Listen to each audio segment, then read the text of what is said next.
ചെറിയ സ്ഥലത്ത് 800 മുകളിൽ ചട്ടികളുണ്ട്. എനിക്ക് കിട്ടുന്ന പൈസ ഞാൻ കൂട്ടി വെച്ച് ഒരു എമൗണ്ട് ആകുമ്പോൾ ഞാനിത് എടുത്ത് വെട്ടി മേടിക്കും. കളി കൊണ്ട് ഞങ്ങൾ ഉണ്ടാക്കി വന്ന സോസാണത്. ഞങ്ങൾ സോസൊന്നും പുറത്തുനിന്ന് വാങ്ങിക്കാറില്ല. ഞങ്ങൾക്ക് ആവശ്യമുള്ള സോസൊക്കെ ഉണ്ടാക്കാനായുള്ള തക്കാളി ഞങ്ങൾക്ക് ഇത്ര തക്കാളിയിൽ നിന്ന് കിട്ടും. 5 ഗ്രോ ബാഗിലെ ഇഞ്ചി പറിച്ചേച്ചിരിക്കുന്നതാണ്. ഒരു ഗ്രോ ബാഗും പറിക്കുമ്പോൾ ചിലപ്പോൾ 2 കിലോ ഇഞ്ചി വരെ കിട്ടാറുണ്ട്. മട്ടുപ്പാവിലെ ഇത്രയും ചെറിയ സ്ഥലത്ത് 800ഓളം ചട്ടികളിലും ഗ്രോ ബാഗുകളിലുമായി സ്ട്രോബെറിയും ക്യാപ്സിക്കവും ക്യാബേജും കോളിഫ്ലവറും തുടങ്ങി വീട്ടിലേക്കാവശ്യമായ എല്ലാത്തരം പച്ചക്കറികളും വിഷരഹിതമായി വിളയിച്ചെടുക്കുകയാണ് എറണാകുളം ജില്ലയിലെ അങ്കമാലി തുറവൂർ സ്വദേശികളായ പേൾ ചേച്ചിയും ഭർത്താവ് ബാബുചേട്ടനും. കൃഷി ചെയ്യാൻ ഭയങ്കര ആഗ്രഹമായിരുന്നു. അങ്ങനെ വിഷമില്ലാത്ത പച്ചക്കറി തിന്നാലെന്നുള്ള അർത്ഥത്തിൽ തുടങ്ങിയതാണ്, അല്ലാതെ വേറെ ഒന്നും വിചാരിച്ചിട്ടില്ല. 16 വർഷമായി ഇപ്പോൾ ഞങ്ങളിവിടെ വന്നിട്ട് അന്ന് മുതൽ തുടങ്ങിയതാണ്. ആദ്യം കോവൽ നട്ടു, അങ്ങനെ ഇതല്ല വേറെയായിരുന്നു, അങ്ങനെ നട്ടു. അപ്പോൾ അങ്ങനെ ഓരോന്ന് നട്ട് ഇത് ഷീറ്റ് മാത്രം ആൾക്കാർ പന്തിൽ നെറ്റൊക്കെ വലിച്ചു കെട്ടണം ഞങ്ങൾ രണ്ടാളും കൂടി തന്നെ. ഇത് ക്യാരറ്റ്, ഇത് ബീറ്റ്റൂട്ട് മറ്റുള്ളതൊക്കെ ഞങ്ങൾ പറിച്ചു. മറ്റേ സൈസ് മുളകുണ്ടല്ലോ, ഉണ്ടമുളകുകൾ, അതൊരു ക്യാപ്സിക്കം അപ്പുറത്തൊക്കെ കുറേ നിൽപ്പുണ്ട്. ഞങ്ങൾക്ക് കൊടുക്കാനും കിട്ടും, പച്ചക്കറി കൊടുക്കാനായിട്ടുണ്ടാവും.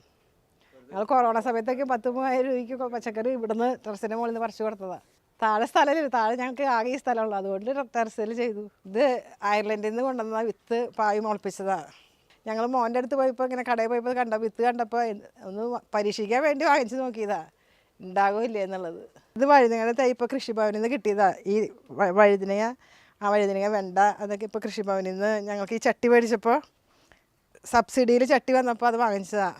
3000 രൂപയ്ക്ക് 25 ചട്ടി മണ്ണും വളം തൈയും കൂടിയിട്ട് വാങ്ങിച്ചതാണ്. കഴിഞ്ഞ ശനിയാഴ്ച നട്ടതെല്ലാം ഇത്രയായിട്ടുള്ളതെല്ലാം നട്ടിട്ട്. പിന്നെ ഞങ്ങൾ വിത്ത് മുളപ്പിക്കുന്നത് ഇങ്ങനെ ഗ്ലാസ്സിൽ വിത്ത് പാവിയിട്ട് മുളപ്പിക്കുന്നത്. ചകിരിച്ചോറൊക്കെ വെച്ച് ഇങ്ങനെ പറിച്ചെടുക്കാനായിട്ട് എളുപ്പമാണല്ലോ, അത് കാരണം ഇങ്ങനെ വെച്ചിട്ടാണ് നടുന്നതൊക്കെ. പിന്നെ ഇത് തിപ്പലിയാണ്. എനിക്കൊരു ചേച്ചി ഒരു തൈ തന്നു, അതിപ്പോൾ ഇത്ര നിറച്ചു വായിന്ന് മതേ.